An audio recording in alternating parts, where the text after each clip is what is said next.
काल में 3 प्रकार के काल होते हैं, भूतकाल, वर्तमान काल और भविष्य काल। तो उसमें भी 3 प्रकार के काल, जैसे सामान्य, पूर्ण और अपूर्ण। तो सामान्य काल में वो काल किस क्रिया के बारे में वो बता रहा है, उस काल में वो वर्तमान को या भूतकाल हो भविष्य, उस काल की कौन सी क्रिया के बारे में वो बोध कराता है, वो होता है सामान्य।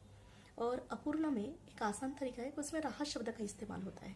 अगर राह शब्द आया तो वो उस काल में वो अपूर्ण काल में जाता है।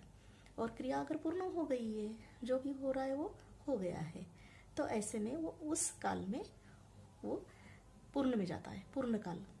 वो सामान्य हो, भूतकाल हो, कोई भी उसमें।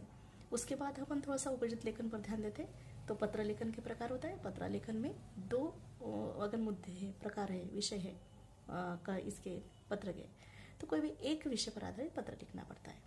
उसमें सबसे पहले जो पत्र लिख रहा है उसका पता होना चाहिए, तारीख होनी चाहिए। उसके बाद अगर औपचारिक पत्र है तो विषय ज़रूरी है।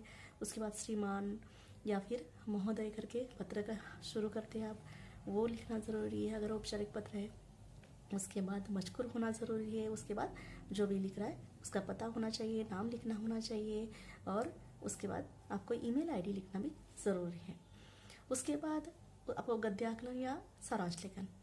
तो अगर गद्य आकलन आया है, कोई भी एक आएगा, तो अगर गद्य आकलन आया है तो गद्य आकलन में आपको प्रश्न तैयार करने पड़ते। उसमें एक खास बात आपको ध्यान रखना है कि उसमें जिसका तात्पर्य लिखो या फिर इसका शीर्षक लिखो या फिर इसका उत्तर, जिस प्रश्न का बड़ा उत्तर आता है, ऐसे प्रश्न नहीं चलेंगे। जिसका एक वाक्य में उत्तर हो ऐसा प्रश्न चाहिए, और प्रश्न बना है करके आखिरी में क्वेश्चन मार्क चाहिए।